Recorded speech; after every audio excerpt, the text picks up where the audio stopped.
Seja Gartner. Eu sou a Luíse e hoje a gente está com um convidado muito especial aqui hoje. E você quer se apresentar um pouquinho pra gente? Tudo bem, eu sou o Gabriel, eu sou professor de matemática, mestre em educação científica e tecnológica e tenho hobbies de trabalhar com programação e principalmente com impressão 3D. O senhor disse que é professor. Como é ser professor hoje em dia? Assim, na verdade, por que o senhor escolheu ser professor, assim, especificamente disso aqui tudo? Vou dizer assim, talvez bem sinceramente, quando eu estava concluindo o ensino médio, estava no terceiro ano, né, eu não sabia exatamente o que eu queria fazer como faculdade, né? Minha mãe sempre me incentivava muito aos estudos e eu não tinha muita maturidade do... Bom, é difícil, eu acho, a gente escolher sair do terceiro ano do ensino médio já sabendo, eu quero fazer isso, né? Então, meu irmão, ele era professor de matemática, ele estava terminando o curso de matemática, sabia que era um curso muito difícil e na escola eu sempre tive muita facilidade. E eu pensei, bom, talvez eu possa, né, prestar o vestibular para matemática. Também prestei vestibular para história, né? Porque eu gostava, na verdade, talvez era o que eu mais tinha contato em sala de aula, era a figura de um professor. E então fiz o vestibular, passei no vestibular de matemática, entrei no curso, mas é aquele negócio, se eu não me adaptasse, eu não gostasse muito bem, eu tinha a ideia de conhecer outros cursos e conhecer a universidade, né, e ver o que eu, né, para onde eu poderia ir. E, de fato, depois de um ano dentro do curso, eu tive uma oportunidade de uma bolsa de iniciação à docência, que basicamente é um tipo de um estágio onde os estudantes da faculdade vão para as escolas que têm um índice do IDEB abaixo do básico e vão dar monitoria, reforço, ajudar os professores, desenvolver oficinas. E o momento que eu decidi de fato ser professor foi esse momento. Uhum. Porque dentro desse projeto, eu percebi que eu gostava de ensinar.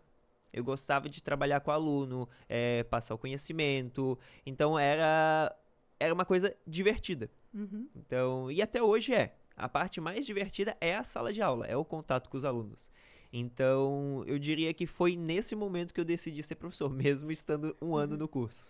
E sendo professor de apps também, de construção de jogos, além dessa parte de fabricação, como que o senhor acha que essa parte dos jogos, ela insere a matemática, assim, ela ajuda a aprender matemática?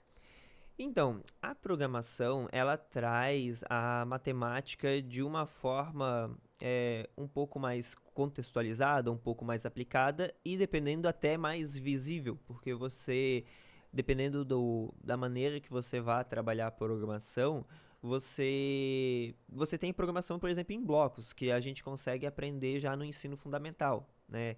Ela é uma programação mais inicial para ajudar o estudante a se desenvolver nessa área.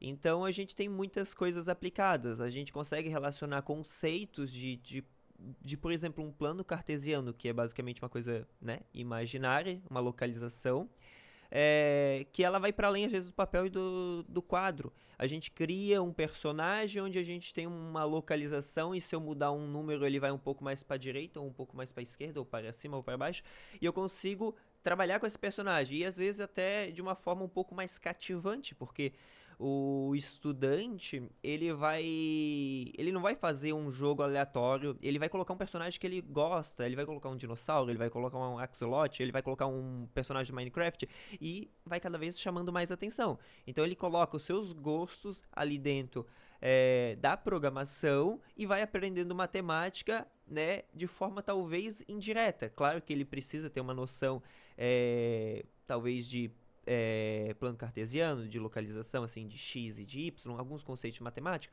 é necessário? Sim, são necessários. Só que ele vai trabalhando de forma tão indireta que muitas vezes o que é engraçado é que os estudantes não percebem a matemática ali dentro. Uhum. E para pais assim que querem inserir um meio mais educativo para os filhos, tanto para as crianças, né, que agora a gente está nessa era digital, os jogos que a gente percebe, né, que muitas crianças jogam também, a gente não entende essa dinâmica toda de como que é construído um jogo ou determinados jogos também. E como professora, assim, o que tu falaria, assim, para os pais que querem inserir essas crianças nesse meio mais educativo e não tirando esse interesse delas, porque muita criança gosta de ficar jogando. Eu, por exemplo, tenho um irmão mais novo tem 9 anos e ele adora jogar. E meus pais, eles têm muita dificuldade de tirar ele dos jogos, assim. E se fosse um meio mais educativo, assim, como professor, o que tu acha disso? Então, eu acho que são duas coisas diferentes. Uma é você ser um usuário de um jogo e outra você ser um desenvolvedor, né? E o que acontece? Na maioria das vezes, as pessoas, principalmente as crianças, né? Adultos também, né? Não vou, eu também sou né? Vou ser uma eterna criança que adora os jogos. Mas a gente gosta, de modo geral, de jogos, né? Existem vários estilos. Só que uma coisa é você programar ele e outra coisa é você jogar. É muito mais divertido você jogar um jogo. O desenvolvimento de um jogo, ele, né, tem que ter uma certa afinidade com programação, com persistência, com buscar informações, né? Por mais que você faça um curso, nem todas as informações, por mais que você tenha uma formação em programação, tem alguma coisa sempre nova que você vai ter que pesquisar. Então você tem que ir atrás, né, desse conhecimento. Você precisa estar aberto a isso. E se a pessoa não tem tanta vontade de estudar programação, não vai cativar, não vai chamar a atenção. Por mais eu posso gostar muito de jogar jogos no celular ou no computador, é indiferente. Mas uma coisa é a gente jogar, outra coisa é programar. Tem crianças que adoram, tipo, elas começam muitas vezes programando com Scratch. Uhum. Ela é uma ferramenta educativa muito boa, principalmente para, né, de indicação para os pais que gostariam de inserir seus filhos, né, nesse mundo da programação, de entender esses conceitos. Então, geralmente, eles começam ali. Por quê? É uma linguagem de programação mais acessível, ela é em bloco, então a gente já tem assim, quando a gente clicar no botão para executar o jogo, ande 5 passos. Tu escolher um personagem, ele vai andar 5 passos. Aí, poxa, eu gostaria que meu personagem girasse. Aí tem um outro bloco, você encaixa. Gire 90 graus. Então, opa, a gente já está trabalhando matemática ali. O que é graus, né? Então, então eu diria que o Scratch é uma ferramenta sensacional. Eu conheci o Scratch quando eu estava na faculdade, em um dos eventos, assim, quando eu estava dentro da faculdade, eu participava de alguns eventos acadêmicos, e onde estudantes de toda a região sul do país se reuniam em uma universidade e apresentavam trabalhos que estavam desenvolvendo, faziam oficinas, enfim, contavam um pouco dos relatos de experiência ou artigos que estavam desenvolvendo. E é muito interessante participar desses eventos, porque foi ali que eu conheci o Scratch, foi ali que eu vi várias possibilidades dentro da área da matemática. Que a matemática, ela não se trata só, né, do que a gente vê na sala, no livro, no caderno, no quadro. Ele é muito mais além, a gente tem muitas aplicações, né? Uhum. Então, basicamente, eu diria que é uma ferramenta muito interessante para incentivar os filhos. E tem pessoas que vão se identificar, tem pessoas que não. E tá tudo certo. E a matemática, assim, se você for pegar ela nos jogos e tentar transformar ela numa coisa crua, assim, só os cálculos em si, a raiz, assim, da matemática nela, como que ela é transformada nisso, assim, tirando dos jogos?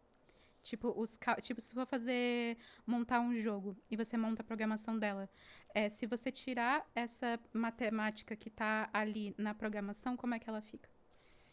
Se eu tirar, mas aí eu estou olhando para o que sobra na programação ou eu estou olhando para a própria matemática? Própria matemática. A própria matemática, eu diria que, de alguma forma, ela é parecida com o que a gente vê em sala. Talvez não 100%, porque quando a gente vai colocar a matemática, digamos, para a resolução de uma tela dentro de uma programação de Python, eu tenho um código que relaciona ali o tamanho da resolução, então eu tenho palavras em inglês escrito e dentro, entre parênteses eu vou ter dois números, né? Digamos 600 por 500. O que que é esse 600 por 500? Se eu levar para matemática, eu vou olhar entre parênteses, eu tenho um par ordenado, onde o x é 600, e eu falei 600 e 500, né? 600. Isso. E 600 e 500. E 500 é o y, o valor de altura. Então, eu tenho o conceito ali. Só que esse conceito pode ser aplicado em várias coisas. Aqui, ele é aplicado para uma área. Então, na matemática, pode ser que ele seja aplicado para uma localização, né? Ou para uma resolução de um sistema de equações. Então, pode ser várias outras coisas. Ele pode ser solução de uma conta. Eu acho bem legal isso, porque eu não sou muito de matemática, né? Eu sou mais de humanas. Mas essa parte da matemática que ela está inserida nos jogos também e em outras áreas, ela é legal de ver porque ela chega até a ser bonita nessas partes, assim, na minha visão. Porque, apesar de eu ser ruim em cálculos, eu acho legal isso, porque tu tem outros meios de aprender. E, que nem eu falei, assim, também, a criança, jovens, tem outros jeitos. E, além dos jogos, que a gente já viu que tem bastante matemática dentro, na fabricação, assim, na criação de objetos, ela também tem essa matemática também, tanto quanto nos jogos? Tem. Na verdade, o que acontece dentro de, né, fabricação digital e modelamento geométrico, a gente aprende a construir objetos, objetos 3D virtuais. Então, né, que eles vão estar presentes na tela do computador. Esses objetos, né, as linhas que você desenha, cada linha eu poderia pensar que é uma função diferente. O que é uma linha? É uma reta, né? E aí essa reta tem uma função.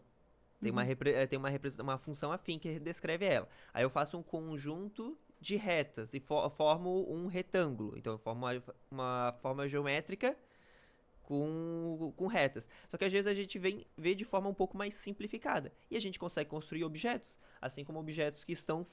Alguns exemplos que estão aqui nessa mesa. Então, objetos esses que podem resolver problemas. Então, eu posso criar um suporte para um quadro. Isso foi uma coisa que eu fiz quando eu estava de férias. Então, era dezembro, janeiro. Eu tinha recentemente me mudado, então a casa ainda estava uma bagunça. E a gente tinha um quadro, né? Eu e minha esposa, a gente tinha um quadro de resina do nosso casamento. Só que eu fiquei com medo, puxa, isso aí vai ficar em cima da bancada, isso ali daqui a pouco a minha cachorrinha vai bater, eu vou bater, é mais fácil eu bater e cair no chão e quebrar. E aí eu pensei, como que eu vou fazer pra que isso não vai cair? Então não, pera, eu tenho, né, uma máquina, eu tenho um conhecimento de criar peça, criar modelos, então eu vou criar um tipo de um suporte. Aí a primeira coisa que eu pensei, tá, como que vai ser esse suporte? Eu fui na internet e comecei a pesquisar suporte de quadro de mesa. Primeiro eu quis entender o que existia. Eu poderia criar do zero, mas eu queria uma inspiração. Aí eu vi que tinha alguns que faziam tripé, outros eram parafusados, eram peças diferentes. Então tinha de parede, várias coisas, né? Quando eu pesquisei suporte de quadro, aí eu vi que eu já tinha que identificar se era uma mesa, se era uma parede, era onde é que era. E aí eu vi vários modelos diferentes, beleza, agora eu vou criar um. Então eu criei uma peça muito simples, que basicamente eu colocava o quadro em cima, ele era parafusado na madeira, na bancada, e ele não virava nem pra frente, nem pra trás. Então eu posso tropeçar à vontade naquele móvel, eu tenho que virar o móvel todo pra o quadro cair, né? Porque ele tá só colocado naquele suporte. Então, a impressão 3D, ela possibilita a gente criar objetos que não necessariamente sejam só brinquedos, né? Mas objetos úteis, que podem resolver problemas nossos. Um problema que eu tive em janeiro foi, né, como não quebrar o meu quadro do casamento. E aí a gente pode criar outras coisas, ou até procurar na internet.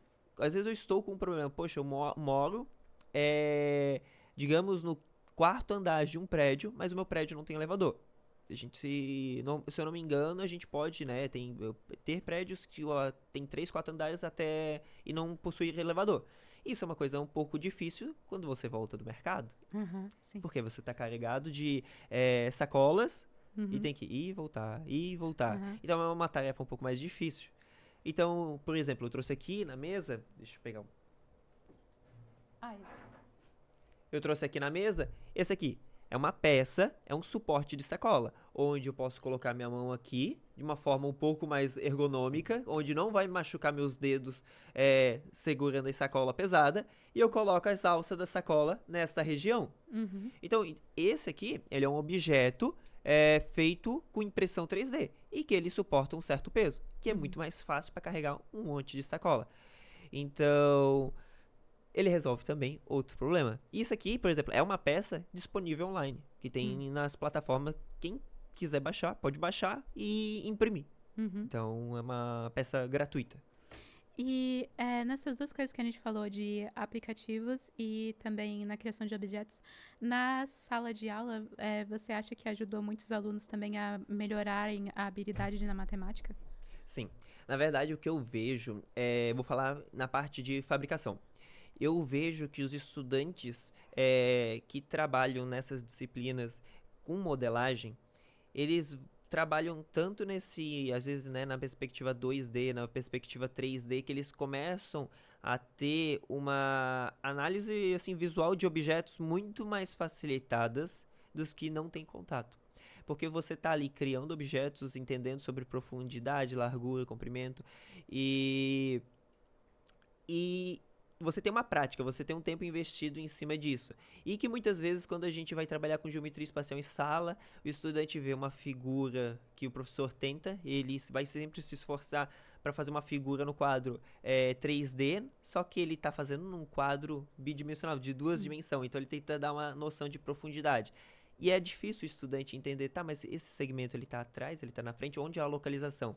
Quando você trabalha com modelagem, você desenvolve esse seu olhar, essa sua percepção. Então, com certeza, na parte geométrica, tem uma facilidade maior se você tem esse contato. Fora a questão de unidade de medida, a questão de conceitos de o que é quando eu tenho dois objetos paralelos. Você vai, às vezes, trabalhando alguns conceitos que a gente via só especificamente, talvez, numa prova de matemática, né? Ou numa aula, a gente vê, poxa, eu queria fazer essas duas linhas aqui, que elas fossem paralelas. Então, mas eu vou desenhar a mão livre ou eu vou aprender uma ferramenta ali dentro que ele já faz automático? Uhum. E aí a gente vai dentro do software aprendendo coisas que vai facilitando, ganhando tempo, né? Então, ele vai trabalhando com conceitos matemáticos de uma forma, digamos, mais útil, mais aplicável. E em programação, eu diria que tem um ganho, mas eu não sei se eu conseguiria mensurar que esse ganho é maior do que na parte de modelagem. Por aquilo que eu tinha comentado. É engraçado, os estudantes, quando trabalham com programação, eles criam jogos, vão atrás, pesquisam, leem fóruns, às vezes usam IA até para ajudar, né, para entender os códigos. Só que não necessariamente eles conseguem enxergar a matemática ali. É uma coisa muito engraçada. Porque eu peço para eles construírem diários de bordo, onde eles contam como que eles construíram.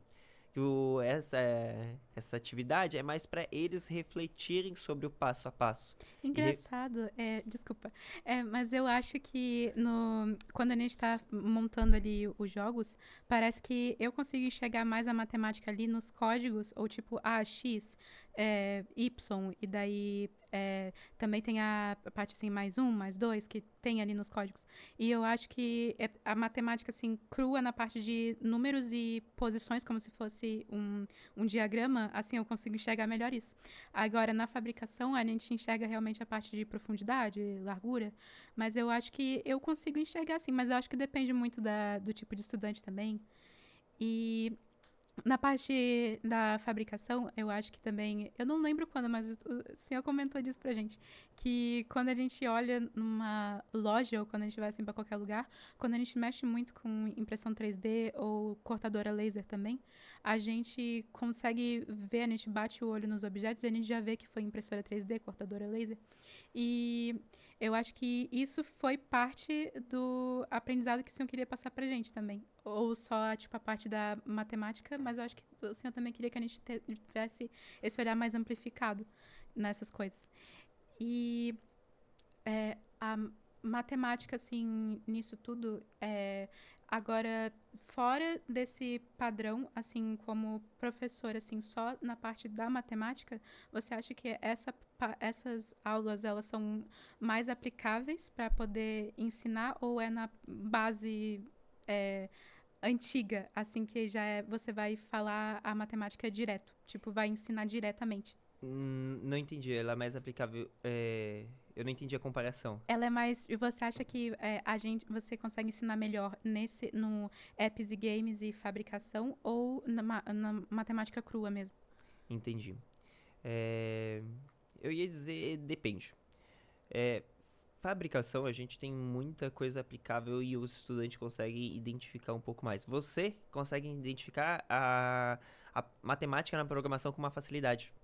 Só que não é todo mundo que consegue. Uhum, Muita gente não consegue, assim, e aí eu vou, né, a gente vai comentando, tá, mas o que que significa esse número? O que que ele tá fazendo? Tu tem que instigar, e, mas até tentar tirar um conceito dali. E sabe o que que tá acontecendo, né? Ah, isso aqui tá fazendo uma colisão, mas como, né? É difícil atrelar um conhecimento da matemática na sala de aula com o que fez no jogo. Tem estudante que tem muita facilidade de falar sobre isso, só que a maioria não tem, né? uhum, Então, geralmente é uma batalha, o diário de bordo nessa uhum, parte. Mas quando você me pergunta sobre ensinar matemática, eu iria dizer que depende. Eu acho que a partir da programação tem coisas que a gente consegue. É, principalmente a parte talvez geométrica, se eu trabalhar um jogo que desenvolva movimento, é possível. Localização, é possível. É possível eu partir de fabricação digital ou de programação para ensinar um conceito matemático. Mas também é importante eu ter um momento de eu aprofundar aquele conhecimento matemático. Porque eu tô vendo uma aplicação. Só que existem diversos outros tipos de cálculos que são necessários para eu aprender, que eles vão aparecer, seja no Enem, seja no vestibular, seja num concurso. É muito bom eu ter esse entendimento extra. Só que se eu só ficar nele, ele acaba se tornando, né, de uma certa forma, né, entre aspas, superficial. Porque uhum, tem coisas que se perdem. Se eu ensinar a matemática só através de jogos, pensando que não vai ter certos tipos de resoluções, pode ser que se perca. Então, eu acho que é necessário os dois. uhum. E aqui eu tô vendo que tem um carrinho assim de Fórmula 1. O senhor gosta dessas coisas de carro? Assim, tem alguma ligação com a construção de carros ou modelamento assim? Sim. Na verdade, o que acontece? Bom, esse é uma McLaren, né? E ela é feita totalmente em impressão 3D. Ela foi feita parte a parte. E por que que ela tá aqui? Primeiro, sim, eu gosto de Fórmula 1, mas eu vou dizer que eu não sou, digamos, uma pessoa que é super vidrada às vezes, em futebol, ou em Uhum, Fórmula 1, ou em algum esporte, ou vôlei. Eu não acompanho geralmente essas, digamos, talvez tendências. uhum, Eu vou dizer que o meu hobby atual é muito impressão 3D. Então, às vezes eu chego em casa e fico vendo vídeo sobre isso. uhum, É meio diferente. Mas é um hobby que eu tenho. E qual a minha relação com isso, né? Dentro da escola que eu trabalho, a gente tem um projeto que se chama STEM Racing, onde os estudantes constroem uma escuderia de Fórmula 1 e eles são incentivados a desenvolver um carro de Fórmula 1 em miniatura dentro de determinadas regras. Então a gente tem uma equipe de 6 estudantes que eles desenvolvem 4 áreas. Eu poderia dizer que esse projeto é a construção de uma mini empresa. Por quê? O que são essas 4 áreas? Eu tenho a engenharia, que vai desenvolver um carro e vai documentar tudo sobre o desenvolvimento desse carro. Ele vai criar, né, do zero toda a parte 3D e depois fazer a manufatura até ter o protótipo físico em mãos uhum, para levar numa competição que é uma corrida. uhum, Tem a engenharia que vai fazer todos esses estudos e documentar e mostrar por que que esse carro vai ter o melhor desempenho. Como que funciona a aerodinâmica ali, como que funciona a física, a matemática, quais conceitos que estão envolvidos. Então eles fazem um monte de estudos e testes. uhum. Uma segunda área é empreendimentos, que envolve a parte de finanças e marketing. Então, é a pessoa responsável por captação de recursos, a pessoa que vai cuidar sobre a identidade visual da equipe, a marca, a camiseta, os patrocinadores, ou seja, vai angariar patrocinadores para conseguir recursos, para comprar material e produzir um carro. O carro que eles produzem não é esse aqui. Esse aqui é uma réplica, né, da McLaren, mas é um carro de aproximadamente 20 centímetros de comprimento, ele é uma miniatura. E então, empreendimentos vai cuidar toda essa parte de marketing e finança. Eu tenho também a gestão de projetos, que é a pessoa que vai ser responsável por gerenciar todo o projeto que está sendo desenvolvido, seja em empreendimento, seja em marketing, seja no projeto social que eu já vou falar.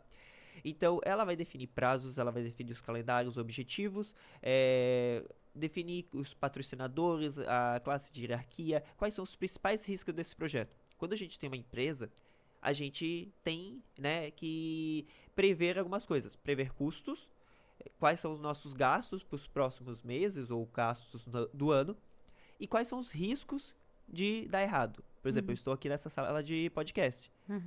Qual é um risco, né? Quais são os riscos de não acontecer a gravação? Talvez cair a luz, estragar um microfone, o convidado atrasar. Então, eu tenho uma série de riscos. E isso entra todo num gerenciamento de qualquer empresa. Então, a pessoa que constrói uma empresa, ela tem que pensar em tudo, né? Toda a logística para, né, atingir o seu objetivo. E é isso que esse estudante faz dentro de gestão de projetos. E eu tenho a parte do projeto social, que a equipe vai ter que identificar um problema da comunidade e propor uma solução de forma que essa solução ajude a comunidade, mas que ela não seja eu ajudei, acabou aqui em novembro e é isso aí. Não, esse projeto ele vai desenvolver um projeto novo e que vai ajudar as pessoas e ele vai se desenvolver e se manter sozinho quando os estudantes saírem dali. Porque eles têm um período de 1 ano para desenvolver esse projeto e depois eles têm que, tecnicamente, deixar ele fluir. Então, tem que ter uma continuidade, que é dita como perenidade. Então, tudo isso que eles desenvolvem tem um conjunto de regras, né? O projeto ele tem que ser novo, ele tem que ter perenidade, ele tem que impactar as pessoas. Então, tudo isso é avaliado por uma banca de juízes, que é levado para uma competição. Então, essa é uma competição, a STEM Racing, ela é uma competição de nível mundial.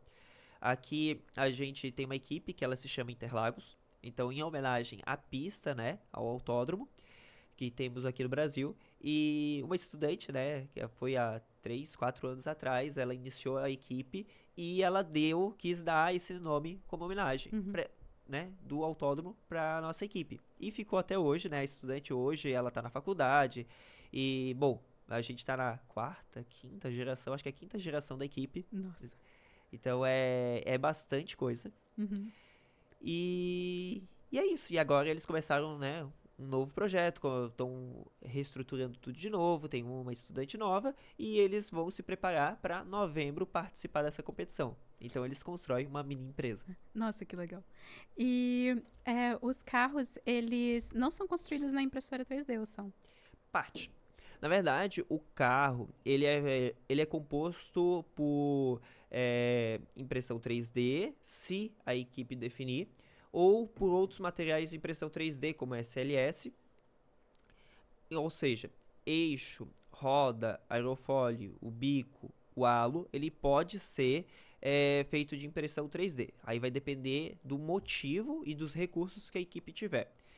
O corpo do carro, a estrutura principal, ele é feito a partir de um bloco de poliuretano. É um tipo de material que a gente coloca dentro de uma máquina de usinagem, uma CNC, no qual passa basicamente uma máquina que tem uma furadeira e um motor que vai guiando. E ele vai desbastando esse bloco. Então ele vai como se fosse esculpindo o corpo do carro.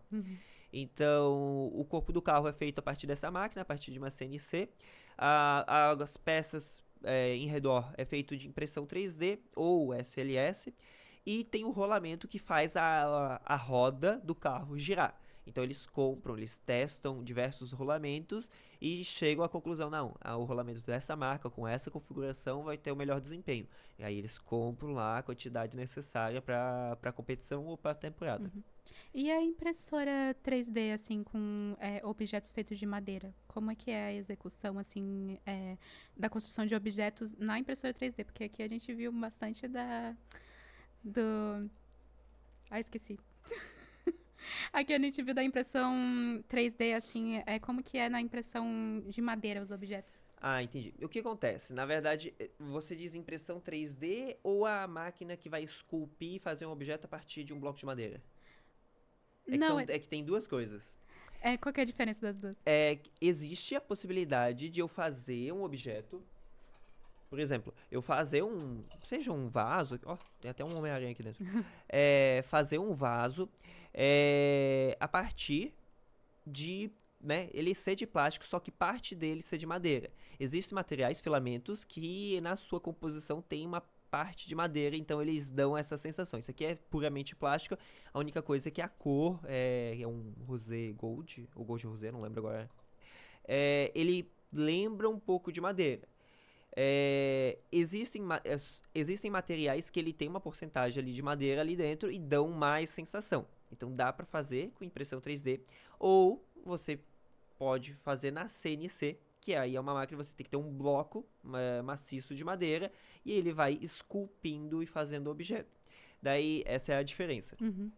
E agora acho que eu lembrei. Cortadora laser, na verdade. É a Era isso que eu tava cortadora. tentando lembrar. Eu me esqueci. Ah, entendi. Tá, e aí a sua pergunta sobre a cortadora era qual, desculpa? Como que é a execução de construção dos projetos na cortadora? Porque a gente viu bastante aqui agora dos objetos 3D, assim, como que é da cortadora laser? Então, na cortadora laser, a gente tem uma perspectiva um pouco parecida com a modelagem 3D, só que ela trabalha no 2D. Porque, querendo ou não, uma chapa de MDF, ou seja, a madeira que você for utilizar, ela tem duas dimensões, largura e altura. Então, você está trabalhando com desenhos 2D.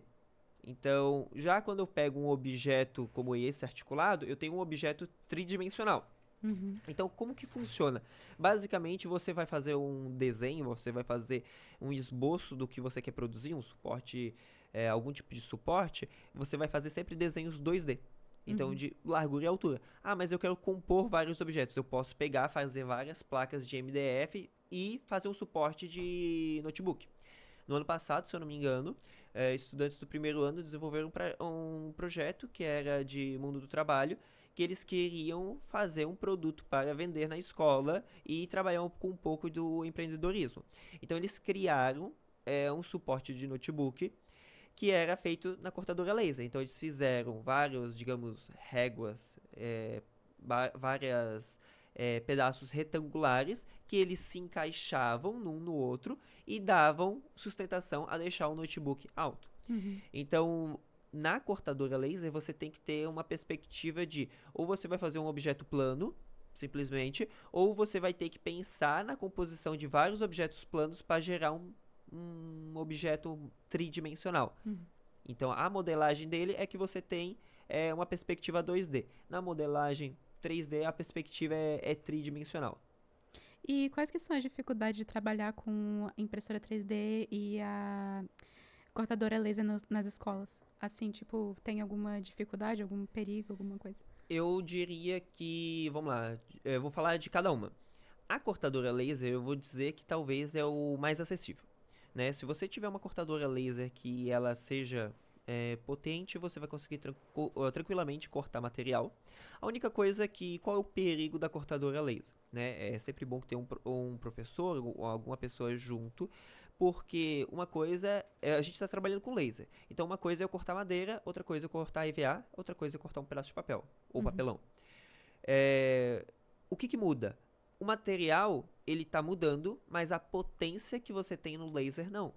Se você não mudar a potência do laser, você tem o laser em contato com o papel ou com o papelão e ele pode pegar fogo. Então, sempre quando a gente trabalha com materiais, a gente tem que mudar a configuração.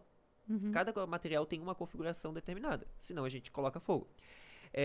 Quando chegou a nossa cortadora laser, ou melhor, quando a gente teve a primeira cortadora laser ali na escola, ela precisava dar 10 passos, ou seja, eu quero fazer cortar uma circunferência, né? Eu quero fazer digamos, um chaveiro.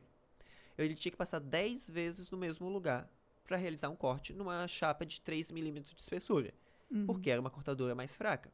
Ele não tinha tanta potência. Quando chegou a cortadora nova, em 2 passos ele cortava, ou seja, ia muito mais rápido. Então, só que dependendo se eu deixar nessa configuração por papelão, ele pode pegar fogo. Uma vez eu já tive essa experiência, ele não chegou a pegar fogo nitidamente, mas ele deu um indício, Uhum. que era como eu coloquei uma configuração, ele passou mais vezes do que eu tinha configurado, na verdade eu configurei errado e não percebi.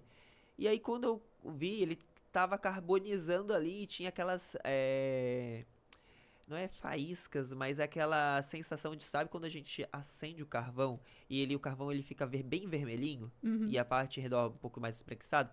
Então, ele tava num indício de pegar fogo. Meu Deus. Já teve uma professora que relatou pra mim que ela tinha colocado uma configuração, tava dando tudo certo. Hum. E aí ela foi trocado o material, deixou papelão e deu um indício de fogo. Então a cortadora laser, ela é perigosa e a gente sempre tem que ter atenção. O ideal, até para impressora 3D, é não deixar ela sozinha, Uhum. né? Porque é uma máquina. Uma Uhum. máquina que trata com calor, plástico, madeira e pode sim dar um princípio de incêndio. E a impressora 3D também tem esse perigo, né? Se a gente está trabalhando com derretimento de plástico. Se Uhum. uma peça desgruda da mesa, Uhum. ele pode virar uma meleca Uhum. e, dependendo, subir para o motor. Onde está a parte da refrigeração, onde tem fios elétricos. Então, é muito comum. Se você pesquisar, assim, erros que deu na impressão 3D que descolou, às vezes tu vai ver que tem o cabeçote e tipo um bolo de plástico grudado. Uhum. Então, sim, existe um perigo. Mas nunca teve, assim, um acidente, tipo, sei lá, a máquina explodiu ou pegou fogo, alguma coisa assim? Já teve. Meu Deus. Já teve. Na verdade, já teve pessoas que tiveram a casa incendiada. Meu Deus. E aí, tipo, não cheguei a pesquisar muito a fundo o que aconteceu, mas é uma questão assim, o ideal é nunca deixar sozinho. Se você for deixar sozinho, é bom que você tenha uma câmera de monitoramento, assim, para verificar.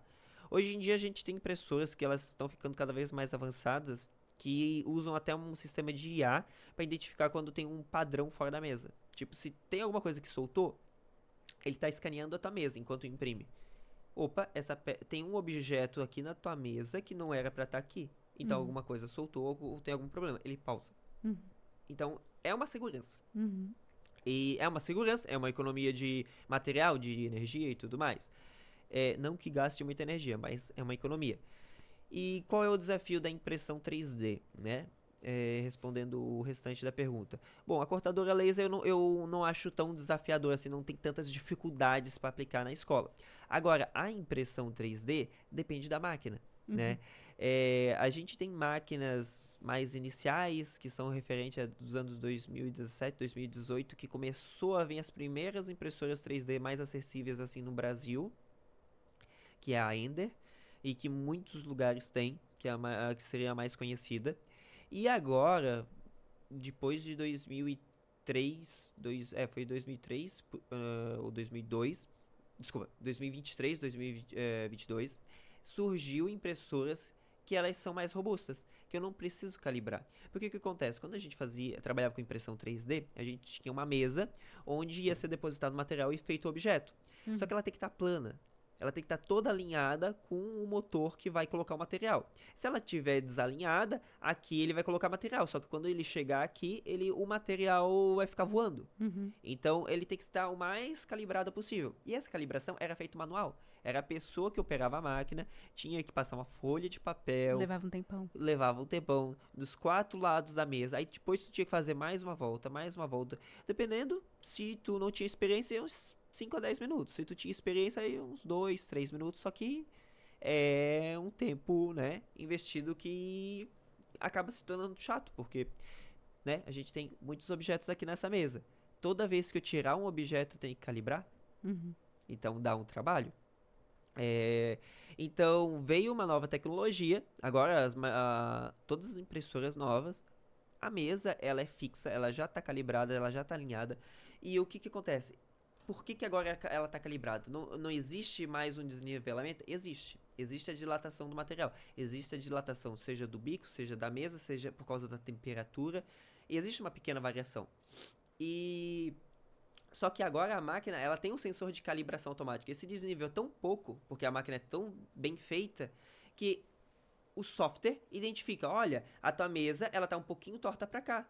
Então ele recalcula tudo que você programou e coloca. Nossa, deve ser muito bom. Principalmente para estudante que já estava calibrando assim antes.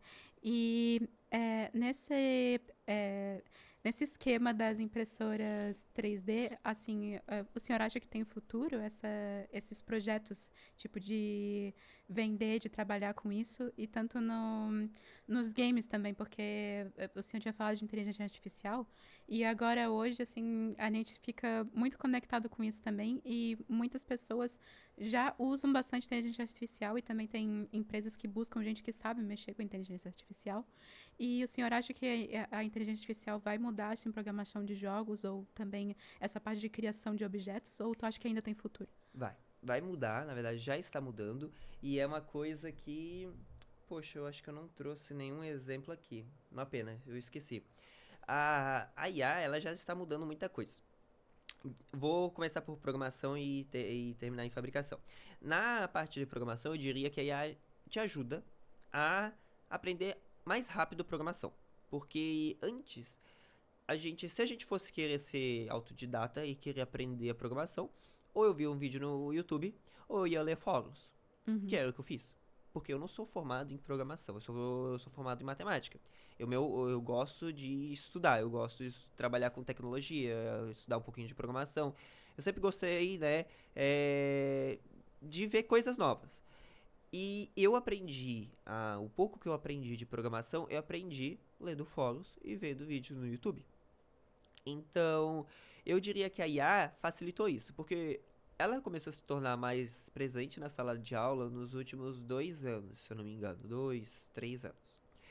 E agora os estudantes, eles conseguem jogar às vezes um código. Olha, eu tenho esse código, o que que significa isso? Às vezes eu tinha que jogar no Google aquele código, abrir 5 páginas diferentes e ver se alguma delas estava me respondendo isso de uma forma que eu compreendesse ou que de fato esteja respondendo. Porque às vezes era uma linha que estava no meio de outro código e o pessoal estava discutindo sobre uma coisa. Então, a pesquisa era um pouco mais difícil, era um pouco mais demorada. Eu conseguia. Só que agora, com a ajuda da IA, eu consigo ir mais direto ao meu objetivo. Se eu quero traduzir essa parte do código, 3, 4 segundos depois já está pronto. Ele já me diz, olha, isso aqui se trata sobre o posicionamento de um personagem. Isso aqui se trata sobre o som que ele vai reproduzir quando colidir com o objeto. Então ele já traduz automaticamente. Então isso ajuda bastante. Fora a parte de tradução e tudo mais. Agora, em modelagem, eu vou te dizer que é um pouco assustador, mas a gente tem IAs que conseguem construir miniaturas de você. Eu tiro uma foto sua e eu consigo criar uma miniatura desse tamanho, ou o tamanho que eu quiser. E é uma miniatura muito parecida. Depois eu posso te mostrar, eu tenho no meu celular. O meu irmão, ele quis dar de presente uma miniatura de um amigo dele, um colega de trabalho. E a gente fez, então ele fez esse pedido ali. Eu comprei, na verdade, há um tempo atrás, acesso a uma IA que gerasse miniatura de pessoa, miniatura de cachorro, suporte de livro, suporte de vinho, chaveiros.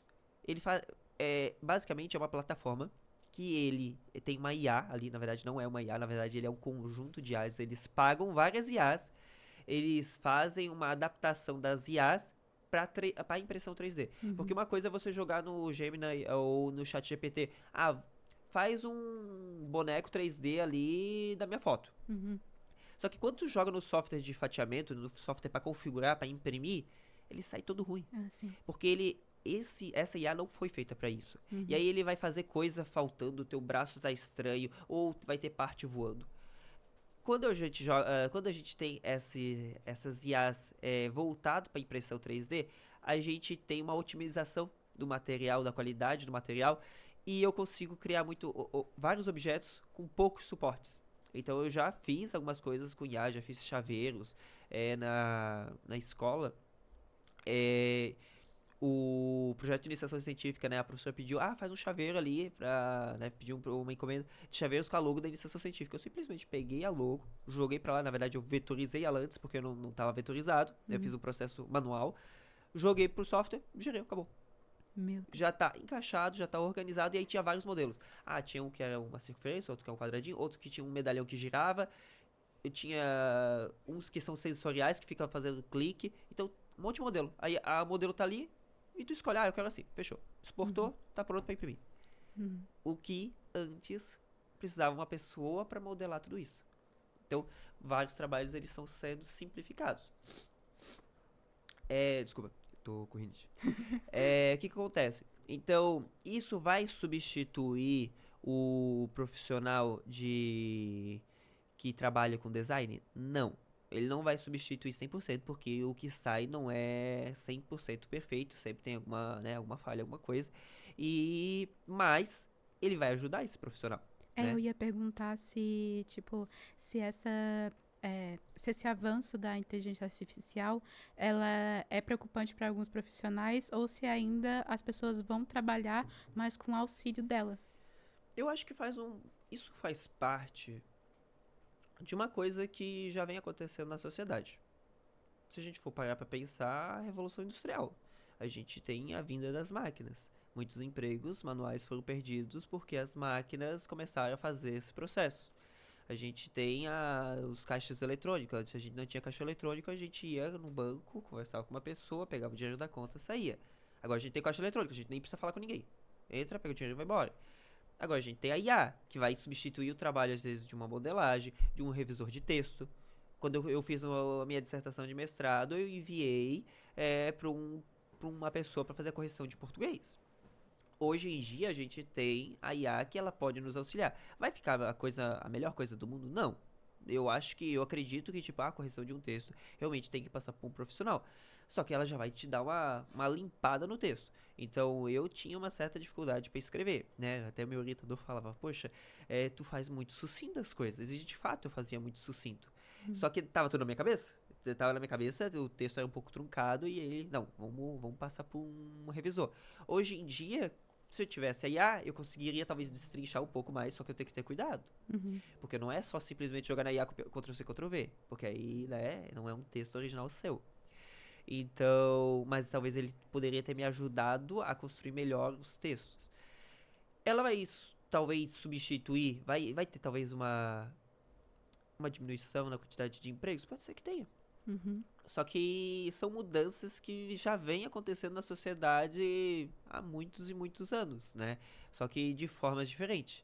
E tem gente que fala assim, poxa, a IA vai substituir professor. Eu duvido. Tu Também. acha que a IA vai querer ficar na sala de aula com 40 alunos? Não! Não. Então, tem até os memes que falam assim, eu tô esperando esse momento, gente. Eu tô esperando pra poder me aposentar mais cedo. Não, mas eu também acho que não, porque a inteligência artificial, ela não tem um lado humano que um professor tem numa sala de aula, para falar com os alunos, para poder ensinar. Porque eu acho que ser um professor não é só você ir lá e falar, não, faz isso, isso, isso.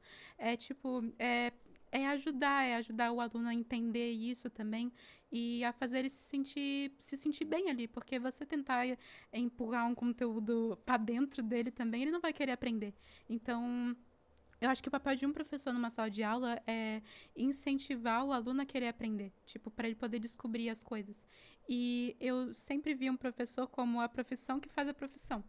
Porque, por exemplo, você não seria, sei lá, um exemplo, um engenheiro. Você não seria um engenheiro sem o seu professor lá anos atrás na tua sala, que te ensinou.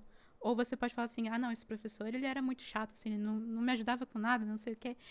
Só que daí você olha mais pra frente, futuramente, e você enxerga, não, esse professor que ficava enchendo meu saco, ele me ajudou muito. Hoje eu sou essa pessoa graças a esse professor ou professora. Então, não vai substituir. Assim, a inteligência artificial vai ajudar em outras coisas, como em modelagem e também em outros casos, mas não vai substituir totalmente o lado humano. Mas eu fiquei um pouco preocupada também com isso, porque eu pensei, nossa, vai substituir muita coisa, mas acho que não. Eu diria que substituir é difícil, vai ter empregos que vão ser afetados, mas é como que a gente vai utilizar. A questão eu gosto às vezes de comparar a IA quase como uma calculadora. Uhum. Quando a gente teve a calculadora, né, não é na minha época, não é da sua época, ela veio já antes, os alunos, mas é uma coisa que é contado pra gente. Poxa, os alunos vão parar de fazer as operações, né? Vão fazer no caderno, não vão mais saber fazer. E de fato, o que acontece? Se você não treinar, você perde a prática e você não vai saber fazer uma conta. A calculadora tá ali para te facilitar. Então, uma coisa que eu gosto de falar nas aulas, beleza, tu quer usar a calculadora? Usa de forma inteligente. Qual é a forma inteligente? Você vai fazer uma avaliação, você vai fazer uma prova, um vestibular, né? Você tem algum objetivo. E você, naquele momento, você não vai ter uma calculadora. Então, você tem que saber fazer a conta. Qual é a forma inteligente de utilizar essa calculadora? Faz a conta. Desenvolve teu raciocínio. Chegou na resposta final? Beleza. Pega a calculadora e confere. Uhum. Essa é a forma inteligente. E é a forma inteligente que a gente tem que usar a IA. Se a gente utilizar a IA para ela fazer todo o nosso processo, tudo que a gente quer, a gente não vai estar aprendendo. Na verdade, a gente vai estar desaprendendo. A gente vai estar desaprendendo a escrever um texto. A gente vai estar desaprendendo a escrever um e-mail, a se comunicar. E de fato, pode ser que pareça estranho que não vai acontecer, mas vai. Porque é que nem matemática. Se você não treinar as contas, fazer uma divisão, daqui a pouco você esquece. Uhum. Ou a fração. A fração é um exemplo mais clássico, né? Você usa algumas vezes e nunca mais. Por quê? Você não pratica. E se a IA fica fazendo pra ti, tu vai esquecer, tu não vai aprender. Então, é usar de forma que te ajude. Uhum. Eu uso IA. Sou professor, eu uso IA. Então, quando eu quero otimizar o meu tempo, eu faço isso. Uhum. Só que eu não vou confiar também 100%. Eu releio, eu vejo o que saiu, é o que eu quero, eu mudo. E geralmente ela entrega alguma coisa que não vai estar 100% perfeita ou não está do jeito que eu gostaria. Vou lá, edito. Então é usar da forma consciente e de forma crítica, né? Eu também acho que, tipo, quando você vai usar a inteligência artificial, porque eu uso também. E às vezes, eu comecei a olhar, assim, a reparar melhor. E esses dias, assim, recentemente, eu ficava olhando, assim, e falava assim, meu Deus, tá errado, ou não tá certo. Eu olhava, assim, os detalhes que eu não olhava antes. E daí eu fiquei me perguntando, principalmente para minhas amigas, eu falava assim, eu acho que isso aqui ficou, desculpa a palavra que eu vou usar agora, mas assim, ficou burro. Assim, ela degrediu, assim, ficou, não tá mais tão inteligente quanto eu achava que estava antes, assim. E daí eu comecei a pensar melhor assim, será que ela que tá ficando burra ou será que eu que tô ficando mais inteligente? Aí que tá. Aí tá. E daí, tipo, será que sou eu que tô desenvolvendo melhor minhas habilidades ali do que isso aqui? Eu acho que sim. Porque não é ela que tá ficando, sou eu que tô. Exatamente. E às vezes simplesmente vai ter tarefas que tu vai ver, poxa, eu pedi uma coisa, tá mais fácil você mesmo fazer e é isso aí. Então, é esse processo, né? Uhum. A gente usa da forma inteligente e se der certo. Se não der, né? Faz da maneira tradicional. Uhum. Então, E como professora, assim, que recado assim tu teria para dar na matemática em si, tanto para crianças, adolescentes, jovens, para poder aprender? Porque pelo que a gente falou aqui agora, tudo que a gente falou, a matemática, na verdade, tem um tabu que as pessoas falam assim, tipo, a matemática tá em tudo. E realmente ela tá em tudo, assim, que a gente vê não só nos cálculos crus que a gente faz, que a gente aprende, ela tá em muitas coisas. E ela, apesar de eu não ser da parte de exatas, de eu não saber fazer os cálculos, a matemática eu vejo que ela é importante, que ela tá nas coisas. E também já falaram pra mim uma vez que matemática é o que te deixa mais próximo de Deus. Porque, assim, que falaram pra mim isso. E daí eu percebi que Deus fez o mundo com base na matemática. E a gente descobriu a matemática. E essa parte da matemática, ela é bonita pra mim porque não é a matemática na forma, assim, que a gente vê, não só nos cálculos. Então, assim, tu teria alguma coisa, assim, para falar sobre a matemática em si? Então, a gente tem, a gente costuma falar, a matemática tá em tudo. E de fato, se a gente for parar pra analisar, a gente consegue falar isso e mas com que recado eu diria, né? A gente já tem um tabu que às vezes é construído na própria escola, ou às vezes em casa, eu de forma indireta, sabe? É, que já vem, a criança já vai recebendo de tipo, ó, fica de olho em matemática. É difícil. Você já vai criando um ambiente, opa, por que eu tenho que estar receoso com essa disciplina? Né? Eu tô saindo do quarto, quinto aninho, vou ter agora professores variados, português, matemática, inglês, né? Todas as disciplinas, mas meus pais estão falando de matemática, pra eu ficar de olho em matemática. Opa, tem alguma coisa de errado. Então a gente constrói, né, sem querer, é, digamos, essa visão que a matemática é uma coisa difícil e, tipo, cada disciplina vai ter o seu jeito de estudar.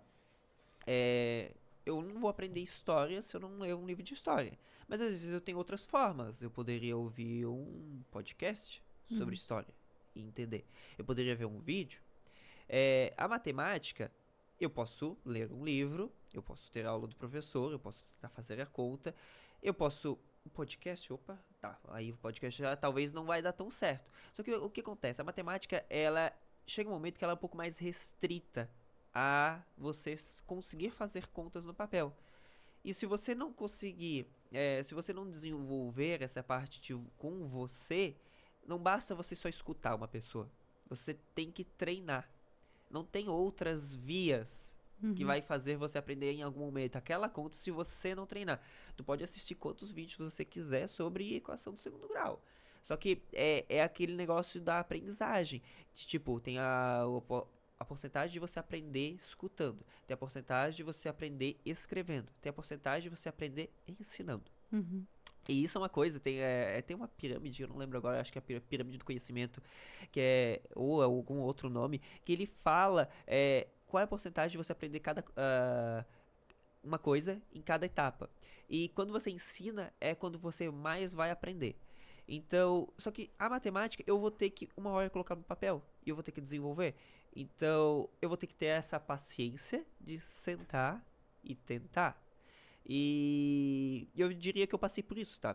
Porque no ensino médio, quando eu estava no ensino médio, eu tinha muita facilidade. Não é todo estudante que vai ter facilidade, a gente sabe. Mas eu tinha facilidade em matemática, não quer dizer que eu tinha talvez facilidade em português. Cada um tem suas afinidades e é isso aí. E por mais que eu tivesse facilidade em matemática, quando eu fui pra faculdade, acabou. Porque eu percebi que eu não tinha tanta facilidade assim. Lá o nível era muito mais alto. Então eu tive que aprender a sentar numa cadeira, né? Eu aprendi a sentar a bunda na cadeira, baixar a cabeça e ficar fazendo muita conta. Então é ter esse treino, é essa prática. Se você não, né, fizer essa prática, é difícil essa movimentação. E a gente pode utilizar a matemática como, na verdade, a gente pode utilizar outras áreas como inspiração para aprender matemática. Por exemplo, eu consigo aprender um pouco de matemática em programação, eu consigo aprender com modelagem, eu consigo aprender um pouco de, por exemplo, conceitos de escala, de unidade de medida. Poxa, quando eu trabalho com impressão 3D, eu trabalho com milímetros. O que é milímetros? E entender que é uma linha, tipo, você vai construir uma linha muito mais fina do que centímetros. Então, você pode ter a impressão 3D como uma inspiração para aprender matemática.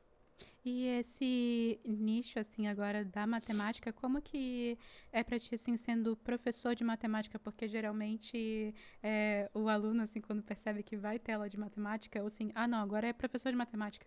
E daí, geralmente, não é muito amigável contigo, tipo, professor de matemática. Ou te recebe, assim, com, não acredito. Daí, como é que é pra ti? É engraçado, porque acontece várias situações. E dessas várias situações, tipo, tem muitas vezes que eu entro na sala, é matemática. Aí eu brinco com eles, vocês vieram.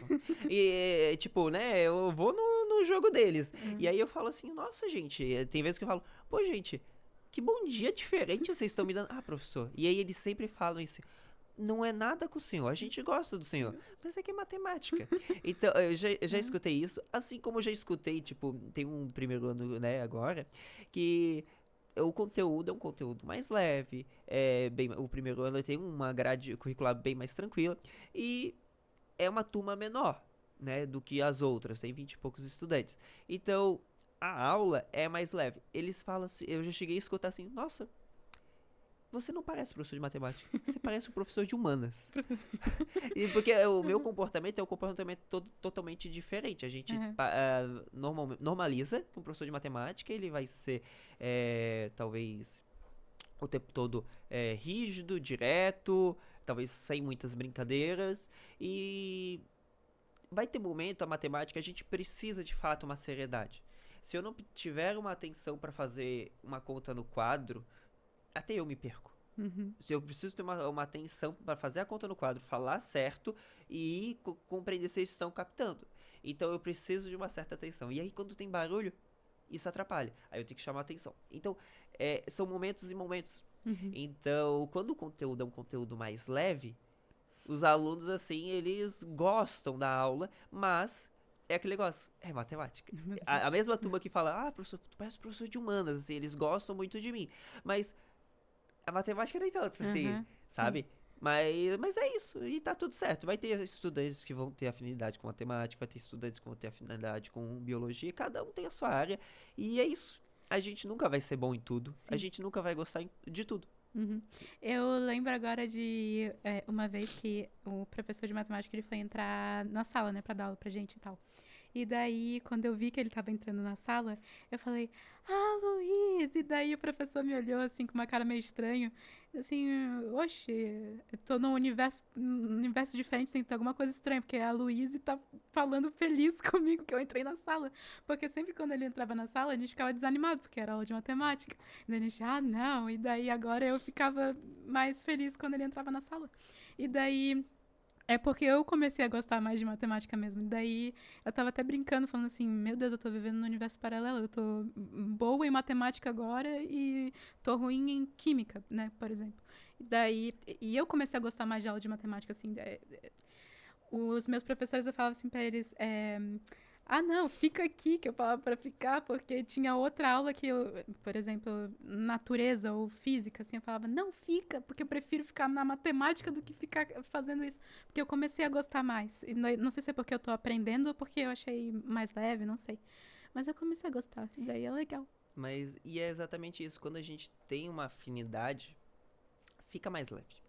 Quando a gente tem esse pavor, aquela disciplina lá que já me falaram que não é muito boa, ou que eu já não tenho tanta afinidade, já bate um desânimo. A Uhum. gente, né, em tudo que a gente vai fazer, a gente tem que fazer, né, uma atividade assim, tu olha, eu gostaria de não fazer. O humor muda, Uhum. né?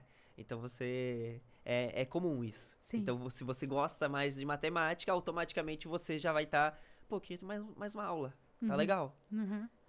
E é isso. E agora, pra gente conseguir encerrar, que eu acho que já tá dando quase. A gente ficou um tempão aqui. É, eu queria dizer que foi muito legal convidar o senhor aqui pra gente poder conversar um pouco sobre a matemática e sobre essas outras áreas, pra a gente poder começar a ter uma afinidade maior com a matemática e conseguir aprender não só o cálculo cru, mas também poder ver assim que a matemática é muito mais do que só ficar escrevendo numa folha e tal. E também sobre como que é a vida assim, de um professor mesmo que vai ensinar e que quer ensinar. Então, isso é muito legal também. E, como eu falei, assim, de senhor deixar ali o recado sobre a matemática e tudo também. E a gente pode encerrar com a matemática realmente está em tudo e a gente vai responder que sim, realmente está em tudo. Então, muito obrigada novamente por ter vindo pra cá. E esse foi mais um episódio. Esse é o encerramento de mais um episódio no Estúdio Gartner. Eu sou a Luísa Salles Brum e tchau, tchau.